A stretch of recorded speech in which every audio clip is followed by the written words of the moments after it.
All right, we are live. Tap in Birdie.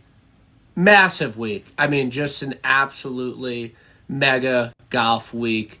We have the Siggy API, we have the Puerto Rico Open, and we have Liv Bangkok. And there wouldn't be anyone else I would want to break down the board with than my good friend Kyle, who I talk golf with every single day, every single hour. So glad you're making your TIB debut for the 2025 season tonight. I am very excited to be here. Always excited to be on TIB. Was not joking at all when I said this is my Super Bowl. You know, anytime I come on TIB or IGP, Super Bowl type of week for me. Yeah. You know, I was on for Pebble last year. I shot you a text. I said, look, are we running it back for Pebble? I think the guest you had on last year is pretty solid. And you told me that, you know, you kind of like rotating guests. You had this guy, John Has, who's kind of a stud, who I was kind of like, he did such a good job. I got a little, nervous that my job might forever be gone. So, was able to negotiate API week. And last week found out that Puerto Rico and Liv Hong Kong were this week. And I think it's perfect. Like, I think I'm very excited.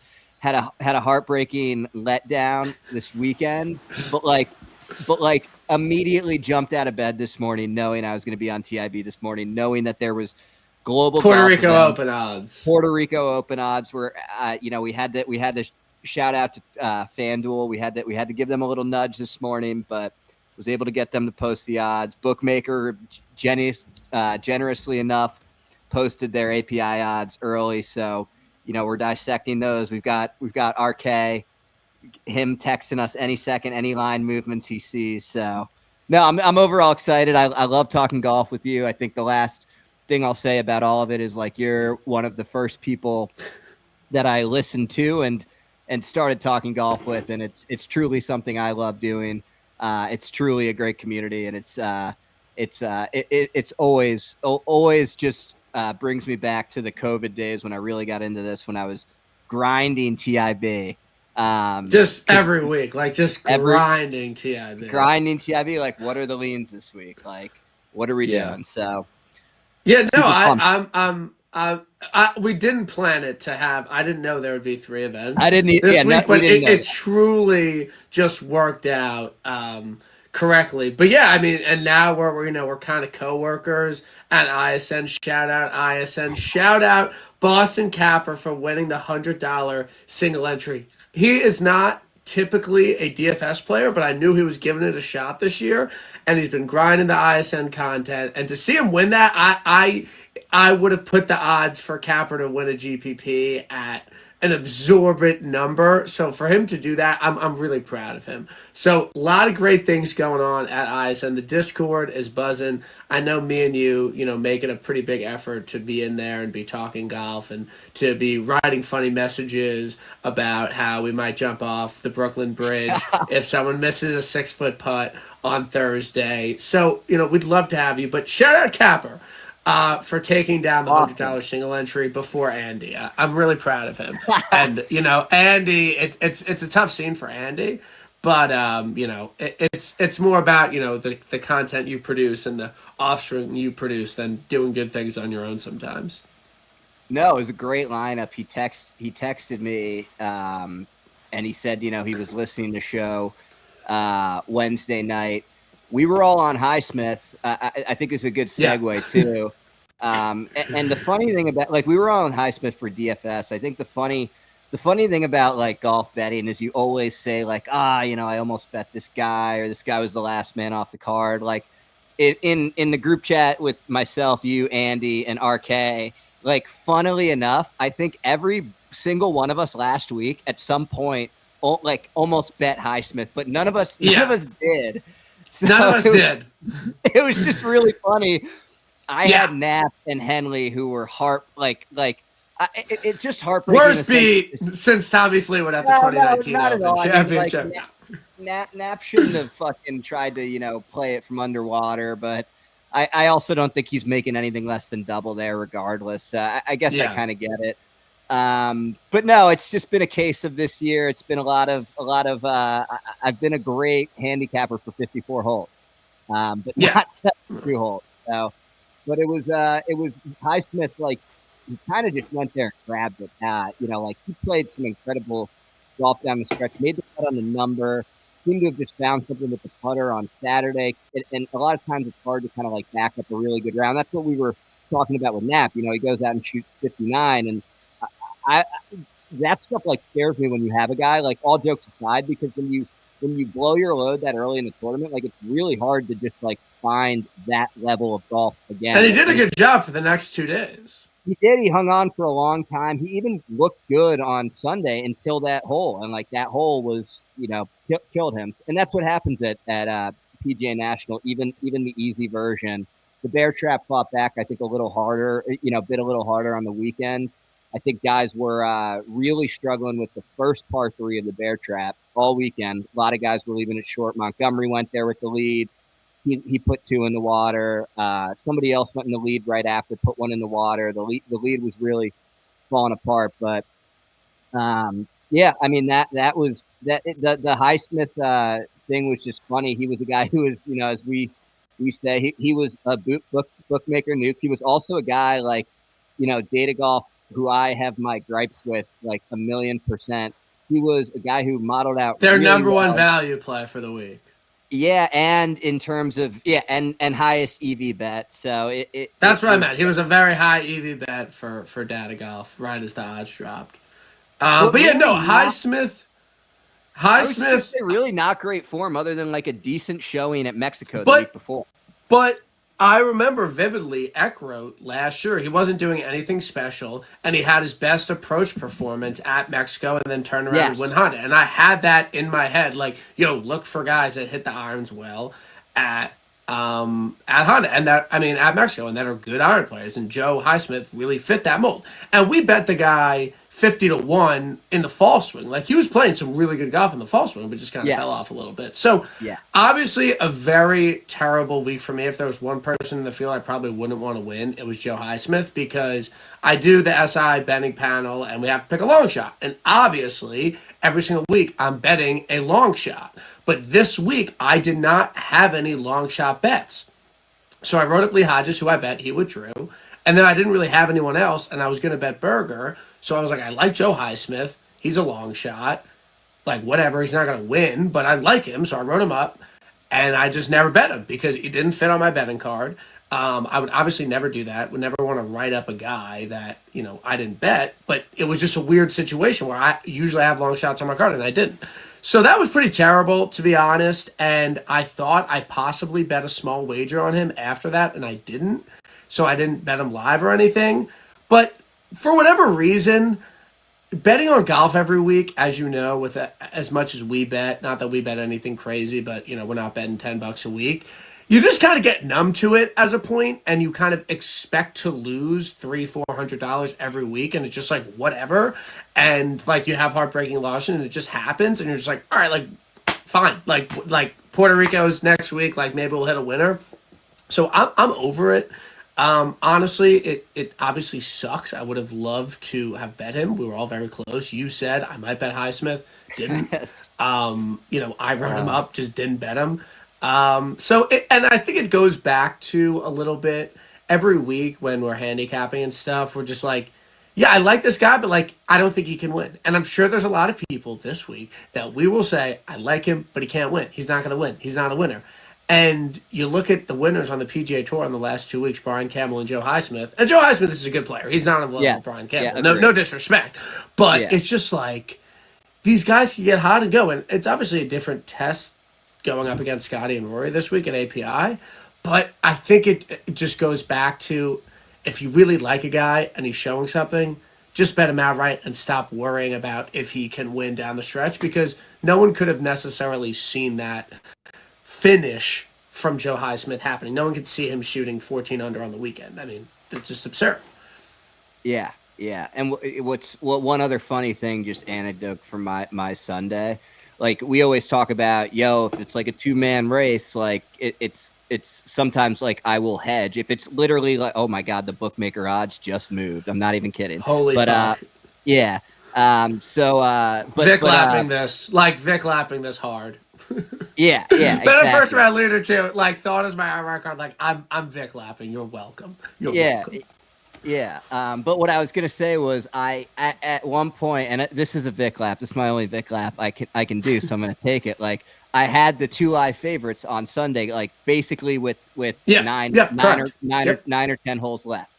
So like I'm thinking to myself, like I'm gonna try to hedge on who I think, and it was Highsmith, the guy I was thinking on hedging on. I'm not like I don't care that I didn't hedge on him, but I think it's funny. He was like 4-1 while Knapp and Henley were 3-1, if that makes sense. So Highsmith was really making the charge. They were the 3 favorites. And I was like, you know what? Like, let me see how long my guys can hold on and just keep themselves in the race. And I shit you not, Knapp tripled and Henley doubled like within 20 seconds of one another. And I go to check the odds, and Highsmith's minus 190. Hedge opportunity's gone. Like just yeah. I'm like, tough I'm out like, here. oh. Tough out here in the streets. It honestly, pulling off a hedge is very tough unless 2 guys are like way ahead. It is very tough business, because I could have been like, or if I had Highsmith, I could have been like, before Knapp hit that shot on 11, like, oh, let me bet on Knapp, and then he just fucking nukes one in there. But overall, like, Saturday was a lot of fun, but Sunday obviously lacked a bit of juice. Just no real big names up there. Like Joe Highsmith takes it.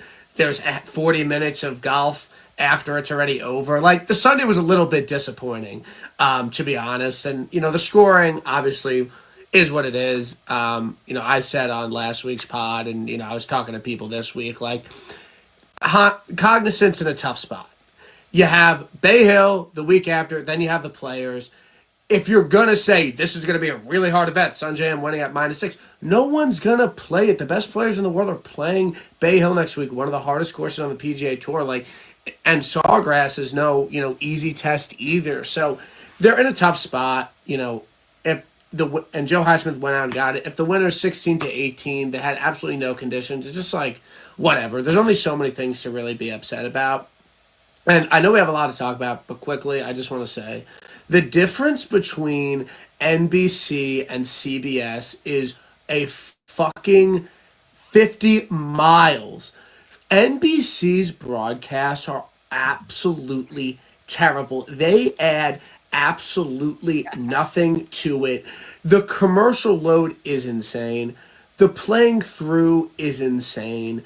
There are no additional features they add. CBS actually gives a fuck. And it's so much better when you have like Dottie and Jim and Trevor, and the playing throughs aren't all the time. Like, you'll still be mad about commercials, but NBC, the playing through is fucking unbelievable. And not everyone's watching on a regular TV. And if it's playing through, it just goes to a regular commercial. So I want to shout out NBC, because after watching NBC, it's just terrible. Like CBS, I want to shout out CBS for how good their broadcasts are compared to NBC, because it's genuinely not even close. It's just also like what's I think so ridiculous to golf fans is like there's only so many like significant shots we want to see. So like when you're missing significant shots, or you've got guys who are in the lead like Knapp putting on a playing through, it's like that's the only thing we want to see. You know what I mean? Like why are you playing through during the only thing we want to see? And the big thing for me that drives me fucking up the wall is all of these guys think they know what we want to see. What we want to see is not these walk and talks, is not these sit downs, is not these, CEOs coming on and schmoozing, which I know they have to do because that's they're sponsoring the event and they get that. But what we want to see is we're betting on guys, right? Like the diehard golf fan has people in the mix. And if the guy's in the mix and they have money on it, they don't want to be missing shots from it. Not, a lot of people, I think, in our space end up fucking, if they're really guys like in the mix, they're tracking it on like Bet365 or something like that, because the coverage is that bad. So that's what like the average golf fan wants, right? Like we just want coverage that we're able to see all the golf shots, and specifically the significant golf shots during crunch time should not be on playing through. So that I'm totally. It was bad. Totally it was bad, and we have NBC for a while, and it will be what it will be. But it's just very disappointing from them, because I feel like CBS actually cares. We have a lot to cover tonight. So I would like to get into Bay Hill signature event, top players in the field. I think in general, I think a lot of people are having, I don't want to speak for everybody, but just a bit of a harder time this week when you have Scottie Scheffler. This is absolutely one of his best courses on the entire PGA Tour. You have Rory, who's also had success here. And I think it just, even though the numbers are fine, the numbers are good, I think a lot of people are just struggling a bit to pull the trigger on a lot of these guys with, even though Scottie hasn't been unbelievable this year, Rory obviously won Pebble, but I just think it's a bit of a tougher week with those two looming. Do you agree? Are you worried? Like, how worried about them are you? Are you thinking about betting them without market on some long shots? Are either of them winning? Like, where are you at with the top two of the board this week? So I'm probably like one of the few. I always like trying to give a little different spin on things, and I feel this way this week, so I feel like it's a good thing. Like, I'm obviously scared of Scottie and Rory every week. I think you put them on a course like this, I'm also it makes me a little more scared of them. But I think I'm less scared of them than the rest of the world is right now.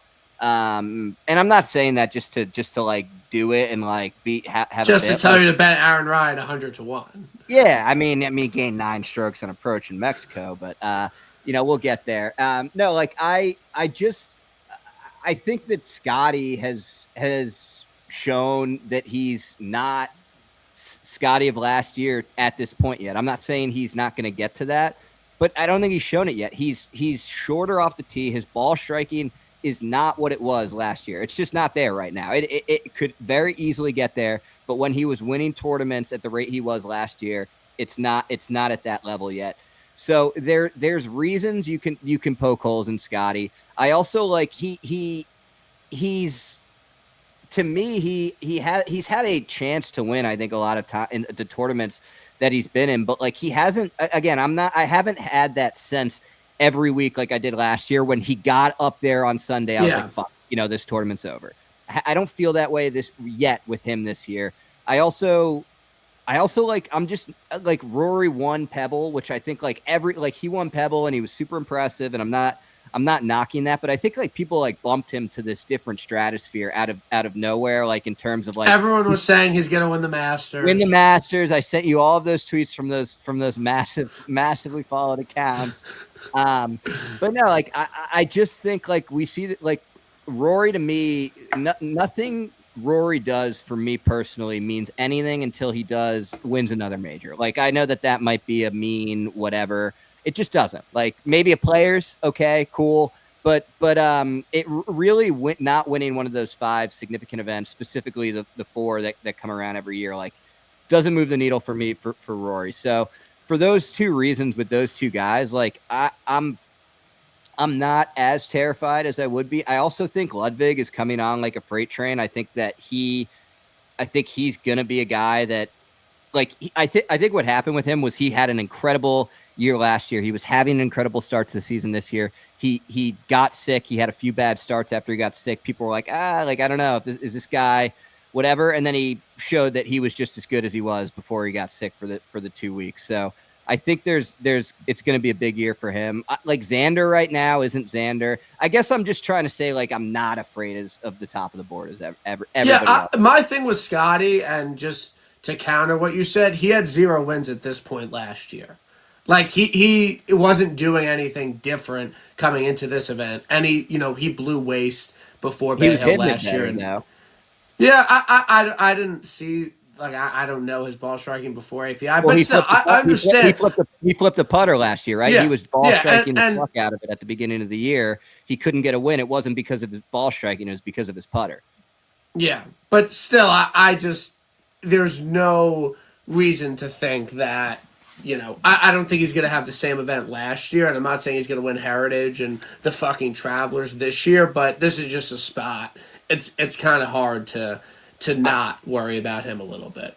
I mean, like, I get, like, yes, like, I'm worried about, I guess my thing is, like, I'm worried about him every fucking week. Like, so I'm kind of numb to it. Like, I don't know. Like, I'm not going to bet Scottie every time he tees it up. You know what I mean? Like, it's just not going to happen for me personally. So, like, I think you have to decide your spots to fade him. I do think this is a way tougher fade than a lot of other courses, but I'm less afraid of him here this year, just with coming off an injury, just with still showing he's not the same guy as he was last year at this moment in time. So Scottie by a field goal, basically. Maybe, and I'm curious to see how. I'm sure he'll be there, but he hasn't. I'm not as low on him as you, but it regardless, it's neither a hot take here or there because it is Scottie Scheffler. Rory, he has been good here. He's won here, but last year his performance here was really odd, and he was absolutely terrible on the par fives and hit some absolutely terrible shots. I vividly remember that. And I don't know. I mean, he might have gotten his win early. I think it would obviously be big signs for him going into the major season if he were to win twice before the Masters, which I don't know how if he's ever done that before. But he should purposely not win this tournament because of that. The hype would be off the charts. I mean, accounts would just be going nuts. Accounts with like 20 followers, like just everyone's talking about it. Are you gonna bet Ludwig? You were in on Ludwig. I mean, he just won his last event he played. You already bet him next week at the Players. Like, where are you at on betting Ludwig this week? Because I personally do not think he is winning this week. I think it's hard enough to win to back on the PGA Tour and to beat the best field in golf back-to-back weeks. Like, I'm just out. I don't think Ludwig's winning this week. Do you think Ludwig is competitive this week? Yeah, but I don't think he's like just a plug-and-play absolute lock here. He was all right here last year. I think they're comparable courses to Torrey, but I think Torrey is just a little bit of a better fit for him. So I'm truthfully not worried about Luckbox Luddy at all this week. I don't think he's winning. He might next, but I think he has a chance to have a little bit of a letdown spot. Because I do push back on. I think this is a better course than Torrey for him. Personally, yeah,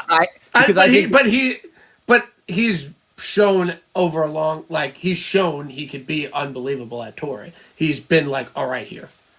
Yeah, I mean, and he's only played it twice. His first start as like an amateur. It was like his best. It was his best finish, I think, that in the time he played when it wasn't on the PGA Tour. If that makes sense. But like I don't know. To me, like Torrey is you hit the ball and you could miss it. But I don't think there's a massive difference between the two. Like, it's like 60-40. I guess to me, like his driving, he's that mix of accuracy and distance, and that's why I like it here. I do think his accuracy means more here than it does at Torrey, I think is what I was basically trying to say with the driver. I think the rough is far more penal at API than it is at Torrey, and there's far more water. So that's the only reason. But I don't know. I haven't made up my mind with Ludwig. I wanted to talk it out with you. The only bet I've made, I bet a lot of losers so far this week. We joked about it, like, and then I like looked at my card and I was like, wow, I bet a lot of guys who are fucking gutless. But the first bet I made was Cantlay 30. You're in on Cantlay 30. I'm in on Cantlay 30. I'm not a Cantlay guy either. I think Cantlay 30 is a solid number. I mean, he's been playing decent this year. It's been a very long time since he's won. I don't hate it. When odds came out on Sunday night or whatever, I thought, yeah, Cantlay 28 solid. I don't think that's bad. Again, betting these.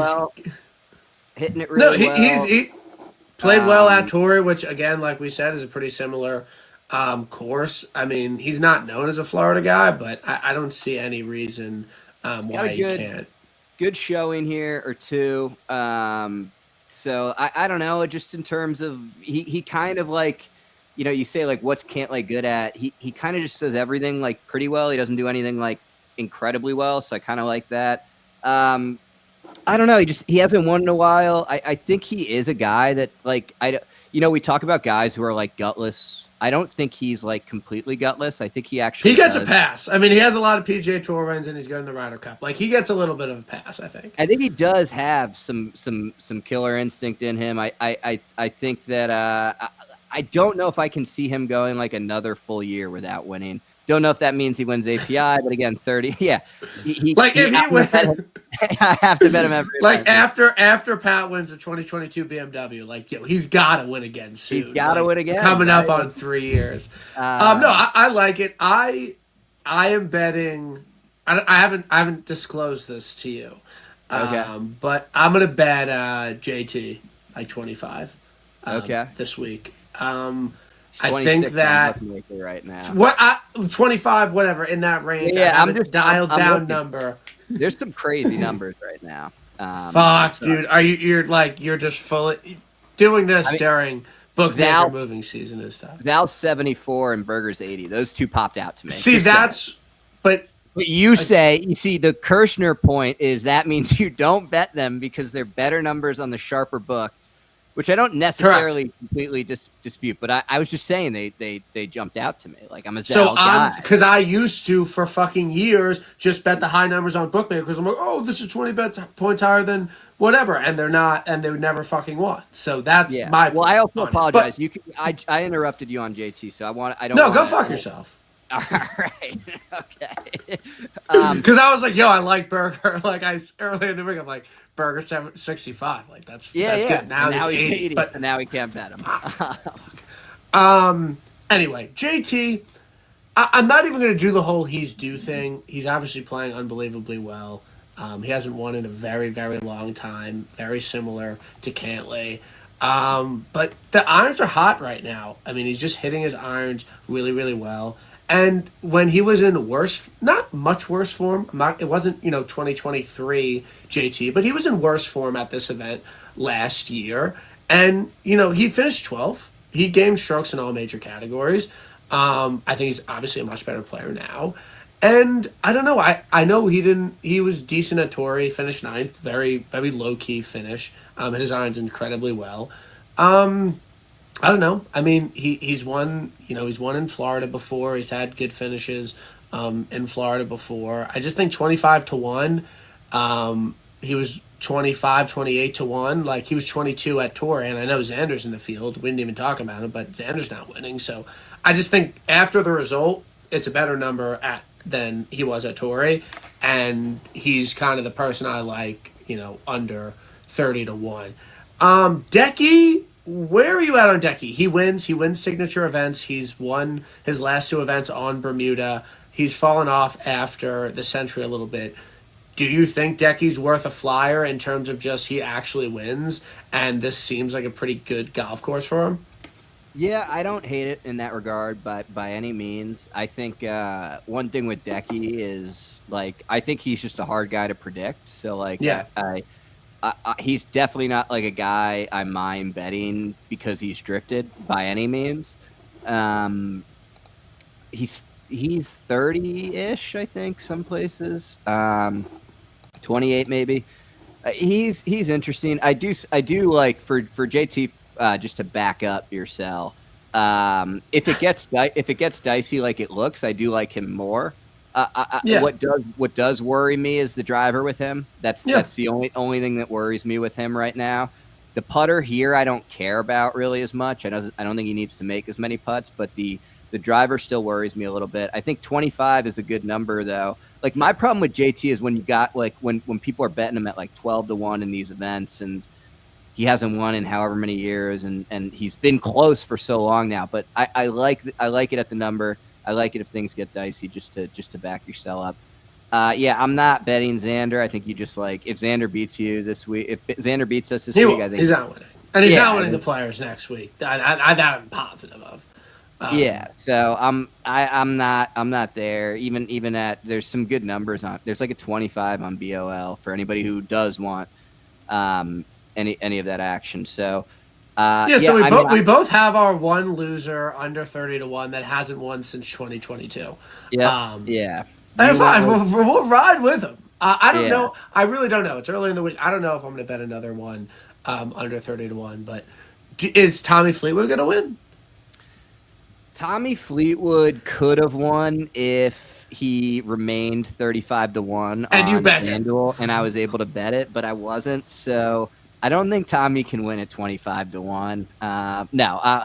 Look, all jokes aside, again, I'm not going to like try to beat a dead horse, but I do think if it gets tough, if it's windier, if it's dicier, like it looks like it's going to be, and again, you never know with this sort of stuff, makes me like Tommy more. I have a rule with Tommy. You can bet him once a year, no questions asked. That's it. Once a year. Once you start. Once a year, no questions asked. He can be on your card. If you start like, I think that's fair. I think that's a great rule, actually. If you start adding up the stuff with Tom, like, and you can call people out on it because like it's a rule. Like, so if somebody tries to like sneak the rule and break it, you can be like, dude, you bet Tommy at fucking API. Like, I know you did. You can't bet him at the Open. But no, like I like where his game's at. I don't like the number currently. I would actually, like, all jokes aside, I would have condoned at like 30 to 35 to 25. Just it's really tough to swallow for me. And I know it's like we joke about like, oh, 30 is the best number ever, 25 unbettable, but I just don't think Tommy should be 25. Like in any circumstance in this field should be 25. So that's what's tough for me. I don't know. Like I like to think Tommy's a guy that wins a PGA Tour event. Is it here this week? I don't know. The form looks good. I think he's more likely to win like a fucking Scottish Open or the Open. I know that's like a very hard tournament to win, but like that's kind of what Tommy does. He kind of fucks on links. I'm not betting Tommy Fleetwood this week. You're out. I can't bring myself. I get it. To do it. I had a great sweat on him at the RBC Canadian Open. Shout out me for betting that. That's how I think about the tournament.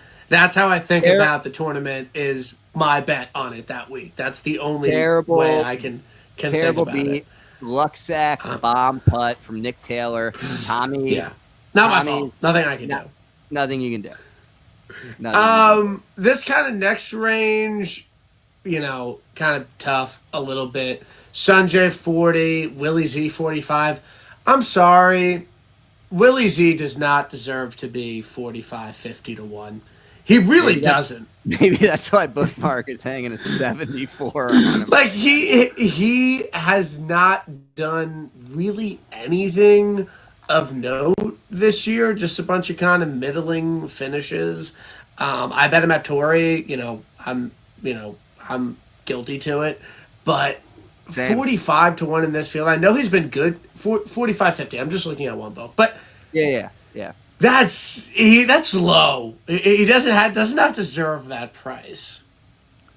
Yeah, I mean, like the thing to me with Zalatoris, and it's twofold, is this is a course he should fuck at, right? Like I think it is a course he has fucked at. It is a course he should fuck at. Same situation with Torrey though, and look, I do this to myself. I can't be mad at anybody, but like I keep playing these guys who are literally like inside 5 feet, brain dead individuals that cannot get the ball into the hole. As you just bet Rico Hoey in Puerto Rico after seeing that he lost 7 strokes putting. But go on, it's fine. I understand. He gained 10 ball striking. If he flips that putter, could be game over. Yeah, I think Zal at 74, I could bet on Bookmaker. I don't know if I'd bet him at 50, but he's dead if he's 70 to 4 on Bookmaker. He's dead if he's 74 to 1 on Bookmaker. I will say, like, I think Zal will have a good year. I think he's in a little bit of a rut with the putter right now. I don't think the ball striking is as terrible. Like, I don't think it's terrible. So I don't know. I haven't made up my mind. The only I haven't bet Zal. Like the other guys I've bet just to get it out of the way because it's eating me alive. Just under 100 because I've only bet 4 guys so far. I bet another gutless loser, Russell Henley. So you watched. Let's just get this straight. You watched Russell Henley at the Honda playing against Mike Kim, Joe Highsmith, and Jake Knapp go up and absolutely fold down his pants and play pretty miserable golf to just finish T5. And you were like, yo, I'm back in more pain. Let's bet him again this week. Is that your thought process with Russ, Bob? You think about the way I bet a lot differently than I think about the way I bet. Like the thoughts going through my head typically aren't as negative as that. Like Brian asked me earlier today when I bet Rico Hoey, he said, did you saw he lost 7 strokes putting, and then you thought to yourself, like, oh, I'm going to bet Rico Hoey. And then I said to him, no, I saw he gained 10 strokes ball striking, and I thought if he flipped the putter, he could win the tournament. So similar situation here. No, I didn't see Russell Henley crumble on Sunday and finish T5 and think to myself, let me go back to him this week at API. But what I did think from a numbers perspective was Russell Henley was 25-1 last week, and he finished 5th, and he hit the ball very well doing it. And yes, Russell Henley is gutless as fuck.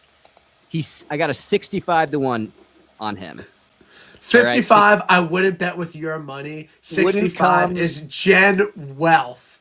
Jen Wealth spent the CLV, so it's all good. But no, I bet Henley and I bet Lowry in this mid range again. Two guys. I like Lowry.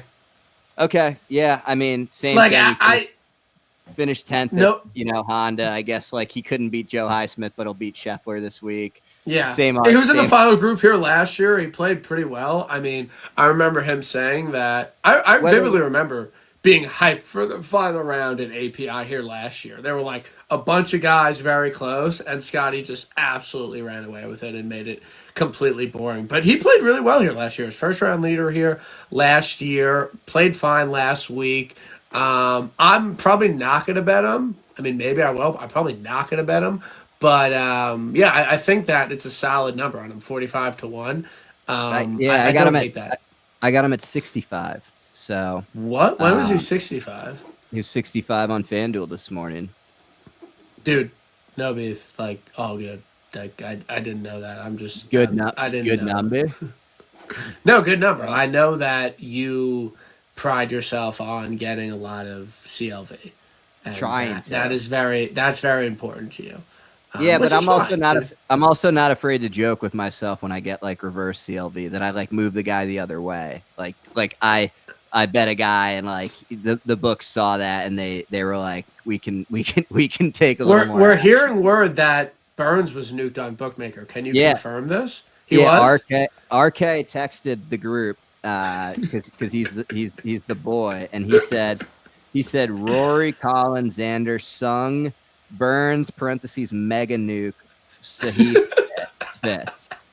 Well, Burns was nuked at Torrey and did dick, so whatever. Yeah, but so I do think it is a solid Burns course, but I can't keep fucking betting the guy. I know, because like maybe we bet him every week because they hang number because like we have a perception in our head that he can win. Yeah, and he's below that group of guys. We're like, oh, you can't bet them. They're 20-1, like unbettable. He's always like 30 or 40 or 50. So you're just like, all right, it's fine. He's won 5 times in the PGA Tour. Burns is such an easy trap to bet since he won match play because he's always had solid numbers, and you have a perception in your head that he can win. But I don't know if he can. Akshay Bhatia is 50-1. That's crazy to me. Am I looking at like wrong numbers? Wait, hold on. I'm on Odds Checker right now. They said he's 50-1. Sometimes Odds Checker, they'll only show one book for some reason. No, there's multiple books up. Oh, okay. I understand what I'm looking at. It's fine. It's all good. I'm not betting him. I don't understand that price. To be completely honest. Keegan, he's also falling into that Burns trap where he's always in a bettable number, 40-51 in these fields. I can see myself getting to Keegan this week. He's had some good results here in the past. His irons were really hot at Jenny. I didn't even know that. Gained 4.1 on approach. Just did not putt well. And he's played here a ton, which I like. I like a Harris English at Farmers. You kind of bet guys that go to this event for a specific reason. So even before it came to Siggy, he fucked here. Back in the early second term of the Obama administration, he had a third and second here. Done kind of dick since. I'm betting Keegan. Okay. I'm betting Keegan. Also, just for your odds checker, like you know what you're looking at. Like Akshay's 80-1 on FanDuel. Yeah, so I don't know I'll if you just do. pull up FanDuel. No, I don't know what's going on. I like odds checker. Akshay's 80-1. I actually like 80-1, 50-1 unbettable, obviously. Wouldn't bet with your money. One other guy I haven't bet. Curious your thoughts. Sepp 70. He can't win. Can't win. No. He gained. You're just no. He can't. He melted the ball. I mean, my thing with Sepp. Go ahead. My thing with Sepp, and I'm curious your thoughts with this, is that Sepp for a really long time was an absolutely terrible putter. That he was a great ball striker and he was not a good putter for a really long time. And then he putted really well for like 2 weeks to start the season and won at -26. And now, if I'm not mistaken, he's hitting the ball well but not putting well. Am I like he's not he's not putting well right now, right? I mean, like, yeah. I mean, but like, this is part of like betting on golf. Like, he's lost 2 starts in a row before putting. Before that, he finished 15th. He lost a 10th of a stroke. He finished 7th. He gained a stroke and 1.84 on the greens at Amex, and he won. So last week, like the stat that I like to highlight with Sepp is he's gained a full stroke on approach, true strokes gain that is. In 8 of his last 9 starts, and the irons dipped at Genesis, and they went right back to where they were pre on that heater immediately. So I don't know. Like, to me, he doesn't have good results here either. Like, so it's not a course history play, but like, to me, he is a guy that hits a lot of fairways, hits these long irons incredibly well. He does it on these big boy courses all the time. He's done it in majors. He's got 2 top 5s in majors. He's got a sneaky decent track record at Augusta. Like, he can do it on these big boy golf courses, and he's 70-1, and he's shown he can kind of give some of these guys a smoke. Look at him last year. Remember when we were on him at RBC? Remember how much smoke he gave Scottie on Sunday? That was just a really funny aside. Brian and I both had Sepp last year at RBC Flex, and we were like getting ready for Sunday, and like both of us were like, he's probably not going to win, but like hopefully he puts up a good hopefully he puts up a good fight.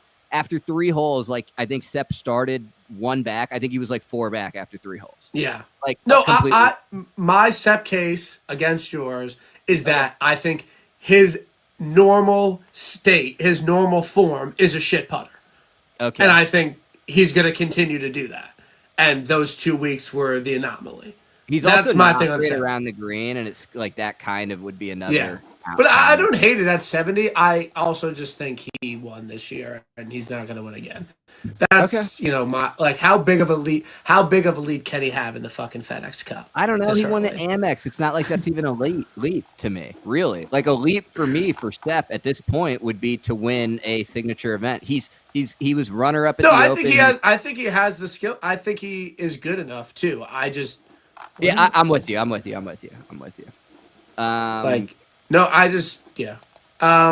Are you buying this like Fitzpatrick nuke bullshit? No, I don't think Fitz is good at golf. I think he fell off, and on paper this is a solid track for him, and he did show some signs at Torrey. I don't think he's going to win. I'm not betting him, but if someone wants to bet him at 70 to 80 to 1, I'm not going to tell you you're an idiot. Real beef there. 2 guys we bet, I bet at Torrey, and it did not work out well, was Wyndham Clark and Victor Hovland. Wyndham, he was very good here last year. I know he's been great on the TGL, but I don't necessarily see. Think it translates? I don't know. I just don't. The driver is not great, and I that's top of my head, but yeah. He's lost off the tee in 3 out of the last 4 starts, and his other start he barely gained. I don't trust the driver here, to be honest with you, on him. Hovland, did you bet him at Torrey? Are you Vicking? I bet Wyndham at. Yeah, I'm Vicking. Are you betting Wyndham this week?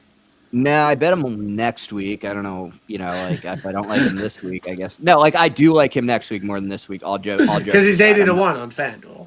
Yeah, and like me personally, I like Wyndham in like courses that the winning score is going to be closer to 15 and to 20 than I do. It's going to be closer to 10. I think, and I think the U.S. Open was whatever. I'm not going. I don't know. Like I get it. It's a numbers play to me, similar to Hideki, but you're getting double the number. Like, do I get it? Yes. Could he pop off here? Yeah. I just like to me, I don't want to build my whole card around guys trying to find their game at API at good numbers. You want some established cats. I think if you want to bet him, like all I'm trying to say is like if you bet Wyndham, I wouldn't bet like all these guys you're just like who are out of form. Like like it's a great numbers play. Like I think if you bet one guy like that, like bet your guy like that, and then bet your card with some guys who got some form. I think it's a tough course to just show up to and find your form. Agreed. I agree with that. I think Wyndham's gonna cool down a little bit. I'll bet Aaron Rai with you. I'm in on Aaron Rai. No beef with Aaron Rai. Aaron hit the ball really, really well at Mexico Open. Granted, he was playing against plumbers and firemen, but 9 on approach. This was a guy, and I said it I'm Vicking. I said it at Mexico, and I was like, if you told me after the Wyndham Championship that Aaron Rai would be 35-1 in Mexico, I would have told you were crazy. Like, this was a really, really elite golfer over the summer. He had some really, really high-quality starts for an extended period of time. And sometimes it takes, after you get the win, you fall off for a little bit and then you get it back. I think Rai is on his way to be back up, and I think it's a good course for him. And he's obviously hitting the ball well. He's a great long iron player, very accurate driver. Does he have any history here? Fuck it. I don't know. Aaron Rai, first round leader, is a fucking mortal. Mortal. Absolute fucking mortal. This is the week. Shout out John. PGA tout. He's a big Aaron Rai first round leader guy. Will you ride? Absolutely. I know you're already betting him. Like Nuke? Yeah. Because you... Yeah. Okay, no beef. And Kyle and I are good friends. That's why we're just speaking to each other how we are. You bet too much shitty golfers first round leader. Well, what I do typically is I nuke one guy or I bet like a bunch of guys who are like complete bombs. It's so random that you gotta have some I think it's because I had Camilo at 150-1 one year, and I chased that. Yeah, it's the odds of as I just said, Aaron as first round leader nuke. The odds of you being like, yeah, I'm picking one guy and I'm gonna bet him first round leader. Like Justin Rose this year did it. Period. Okay, sure. You've hit more first round leaders than me this year, but I want some more volume. But I also do. I also like. I bet 4 guys last week, and none of them sniffed it. Of course, classic bet Nap to win, not bet him. That's why I just betting your outright first round leader is probably a pretty good thing to do in general. Which I invented, by the way. Like House invented the first round leader top 5. Yes. I think I'm in on Davey T. Yeah or nay? I could be in on Davey T. Absolutely. I like what he's doing with the driver. He's got another great, like, if you look at how many starts he's gained with the driver in the row, it's like crazy. It is since the U.S. Open, he's gained off the tee in every start since the U.S. Open. He's winning this week. That is a pretty good stat. I don't know, but like I do think you want him on these U.S. Open style courses. Like I think he's a guy. Like he's been shit and he popped a Torrey. Yeah, he also 9th at the U.S. Open last year. He does have this ability. He does have a skill set in terms of pounding driver off the tee, and I think he's also, shout out Andy. He was mentioning this on IGP. I don't think he's always been this way, but I think he's found it. I think he's found a good short game too. So I think he's starting to gain around the greens too, which I like here. So just a guy that I think can do it all. He's also like this distance accuracy combination, which I like, which is very rare on the PGA Tour. Yeah. Hits it long and straight. So yeah, I could be. Webby's asking, has he ever fucked in Florida? I just did some quick research. I cannot find any evidence of him fucking in Florida, which is something to be concerned about. For sure, but maybe he could fuck in Florida this week. I don't know if he's had enough opportunities. 47th at the COG in 2024. He fucked there. This Yeah, is kind of where I'm kind of low on a lot of these guys. Can Harris English win? Are you betting Harris English? No, I Rise the last guy I bet. I'm not I do love me a good bomb section of the card. But I am not going to have a bomb section of the API card this week. So I cut the card I'm happy to talk about some guys that I think are interesting No, it's down here, but I cut the card at Rye. Obviously, like Pock Eater's looking at me funny. He always does. But now I don't think I'm going to do that this week. So the decision for me is: do I bet Ludwig and close out the card, or do I bet just two other guys in the mid tier? You sold me on Davis Thompson, so if I do not bet Ludwig, I'm going to bet Davis with you. okay. I don't even know if I'm betting Davis, but still. Okay, well, no good sell regardless. Like Steven Yeager could fuck maybe. Yeah. Harris English could fuck. Celinda maybe, but the end of the board here is really tough, and I'm not gonna pretend like any of these guys have a chance to win the golf tournament. So I'd like to talk Puerto Rico Open, which I feel like I've had a top three finish here the last 2 years. Great course history. At this event, had the winner. We had the winner last year. We don't know what happened to Jimmy Stagner, but regardless, he rough. Green. It really wasn't that bad of a beat in all seriousness, but I'd like to say it was. I'm hoping this is updated because no, it's not updated. Because everyone fucking withdrew this week. That was the craziest. Also, I've never seen more withdrawals. I'm not even kidding. Never seen more withdrawals from a golf tournament. Period. Yeah, I don't know what's going on there, but Bud Cauley and Ryan Gerard and Kevin Wah are your favorites this week. Matt Wallace, Chan Kim. Look, this is not a great field, but I've had some success here. I can't talk through every single person. I'm betting Hayden Springer. This is a guy who shot 59 on the PGA Tour. He's not afraid to go low. He's above average distance. Played well here last year. 50-1. Sign me the fuck up. I'm in. I bet who maybe could be your winner. I don't even remember his name. Ricky Castillo. Yes. You told me he cannot putt, which is obviously concerning because I didn't know that. But nuke the ball off the tee. Yeah, so we were sadly another one of our friends, Bear Off, who, likes betting on these young guys, got me on this Castillo guy. He last year at Valspar, I think he led I'm not even kidding, I think he led the field in ball striking, missed the cut, lost 6 strokes putting. I'm seeing that happened. Yeah, it was crazy. So there was rumors that he fixed the putter. He started to kind of his first couple starts in the tour looked pretty good. Last week, one of the worst putting performances of his life. Striped it. I do, all jokes aside, I know, because I bet 2 of these guys who are absolutely terrible fucking putters. I do think Pass Palm is a surface where you don't need to be as good of a putter. I think historically, there are guys who are not good putters who have done well at Puerto Rico. I am in on Hayden Springer with you. I bet Rico. We talked about Rico Hoey. He had one of the greatest ball striking weeks ever and couldn't make a single putt. I've got another guy in the mid range that I really like. I can't see myself not betting. Lanto Griffin has found something. Lanto Griffin, it's not a bit. Lanto Griffin is going to win something massive, and I think it could be the Puerto Rico Open.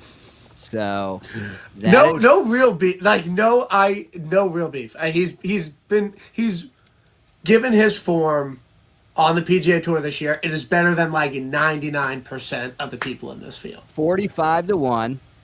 He's gained on approach in 3 of his last 4. Hitting the irons well. Yeah.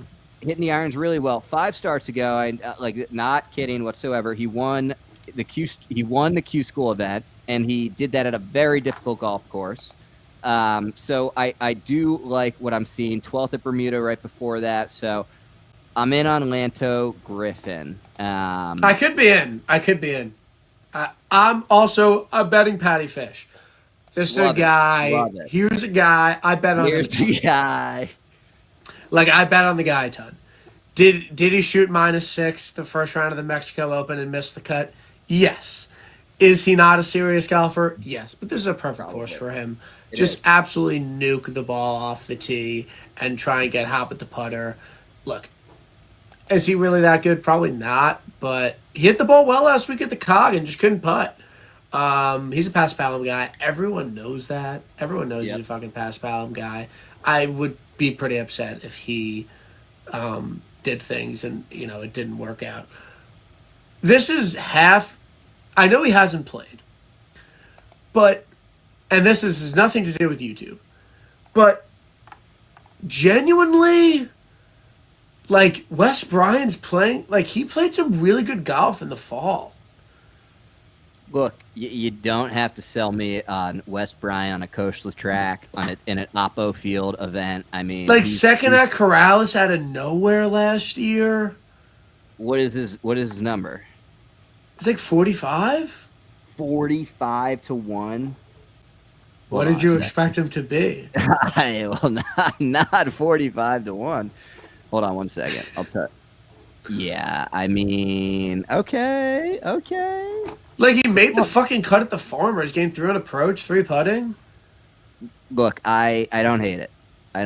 I would like really nothing to do with YouTube. This was a guy who almost got his card this fall.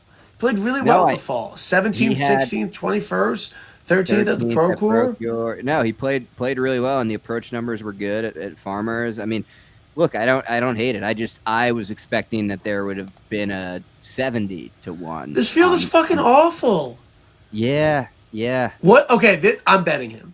This is a pure... No, I think I'm betting Wes. This is a guy I'm betting. I might try and sell you on. Bobby Shells. Wow. Can I interest you in some Bobby Shells? Let me look him up right now. I mean, I know who... Obviously, I'm familiar with Bob. Like, this isn't... Obviously, I know who Bobby Shells is. This isn't I'm not familiar with his game. I haven't been closely monitoring Bobby Shells. Wow, kind of doing some things on the Corn Ferry. Actually, no, I did not. 33rd, not a joke. I did not. 33rd, 5th, 31st. His last 3 Corn Ferry tours. When did he finish 5th on the Corn Ferry? At the Bahamas Classic, which has got to be a comp course. Dude, no cap, no bullshit. Bobby Shells on the fucking card. Let's ride Bobby Shells in Puerto Rico. I really like Bobby Shells. He's popped up here and there. He's above average distance. He fucking just finished close on Corn Ferry. I really like Bobby Shells 70 to 1 this week. Could be in on some Bobby Shells. No, I want you to fucking commit to Bobby Shells at the fucking Puerto Rico Open. I will bet Bobby Shells. I'm not going to say you have to bet Wes Bryant or... I'm not going to bet I might be out on Fish. But wait, I bet. Who else did I bet? I bet. I didn't know who this guy. No, that's not true. That's not the guy. I bet Ricky Castillo. You already mentioned him. That was the guy I forgot about. I bet Carl V at 75. Talent play. I'm not out. 70 on FanDuel. Talent play. Literally, that's it. Not gonna do any more of a sell than that. Shelton, I could be in on. There was one other guy. Oh, I bet. I obviously way down the board. This is not financial advice. I bet Vegas, Camilo. So he's striking the irons. He's like casting fire off the irons right now. 4 straight starts where he's gained on approach. 2 of those starts, he's gained more than a full shot. True strokes gained, that is. Totally just, I like Camilo Vegas. He's 250 to 1. Plays well on coastal track. He missed the cut at the Honda. Wasn't he mixing round 1? He was mixing hard round 1. He shot 5 or 6 under, I think, round 1. He just shit the bed on. How did he miss the cut? Dude, his driver was like, it's saying that he gained off the tee. I don't know how that's true because I was shot He went tracking the guy. 66-72. That's like not even bad. How did he miss the cut? He missed it by 1 because he was -4 Yeah. then. Wow. Yeah, so I think, Lanto, Hayden Springer, and Bobby Shells is how I'm going to close. Bobby Shells. Card, I think. Okay. So that's 2 guys I'm riding with you, or no, 3 because we have Ricky Katz too. Yeah, Ricky. Yeah. I'm not talking about Liv Bangkok. I'm Okay, just not fine. doing it. Like, to me, and I know we talk about it a lot, my strategy on Liv, Bookmaker is very good on Liv. I know nothing about the course. I'm not going to pretend I know anything or anyone, but last week it really worked out well for me. They didn't win, but they, finished both runner-up. So I trust them on that. I'll post my card. I'm going to bet whoever got hit on Bookmaker for Liv. Rest of the shit, I'm running my own models. I don't think Liv is out yet on Bookmaker, so nothing to report. I tried to tweet at them to get the Puerto Rico Open and the they dodged your shit. They dodged me, bro. They dodged. I mean, respect to them. They put the API odds up pretty early this week, so. No, you know them. Like it's true, friend situation. Yeah. So boys. What do you know? What's going on TGL? It's a close match. It looks like it's just going to commercial. 6-5. I couldn't see who it was. It was 6-5 somebody though. So looks like it's coming. They got Jeter in the house. They got Ortiz in the house. I mean, this is must-watch television. All right. So we appreciate everyone who has spent their TGL night watching Tip. Like, truly grateful that you're here. We talked API, we talked Puerto Rico, we talked Cognizant. Oh, wow, high-scoring match, 7-6. Surprising. But Kyle, greatly appreciate you coming on. There'll be many TIBs that you will be on. Check Kyle out at ISN on Ball Knowers After Dark, his weekly pod occurrence. I vaulted him into the podcasting world, and now he has his own show. So I'm really proud of you. But we got to hit the sim soon. Yes. No, we got to play real golf soon, not sim golf. Yes. And we got to get some beers in the city soon with Josh. We'll set something up. Players next week. Then Valspar. Maybe for the players? We're going to see when it's nice out, and then we'll play. And then... No, I meant beers. I'm saying it now. Tom and Mary's is coming on for the Valspar. Oh, I'm pumped. Cannot wait. I truly... This is the most excited I've been for a first-time guest in a very long time. He's popping off on Twitter. You've become friends with him. Just going viral all the time. Hilarious dude. So, we got Joe Idoni on next week. No TGL. He's free. Then Tom and Mary's. I mean, we got some good things. We got a great pipeline. 3 guests in a row. Kyle, Joe, Tom, and Mary's. So, look, things are happening on Tib, and we're happy to have you along for the ride. So, we will see everyone next week for the players. We'll be fucking tracking Puerto Rico hardcore this week. And it's gonna be like a fairway type of tracking. I don't know if there's actual tracking, but no yes. Tracking. But still, we'll be tracking. We'll be tracking. All right, we'll see everyone next week. Hope everyone has a great night. And yeah.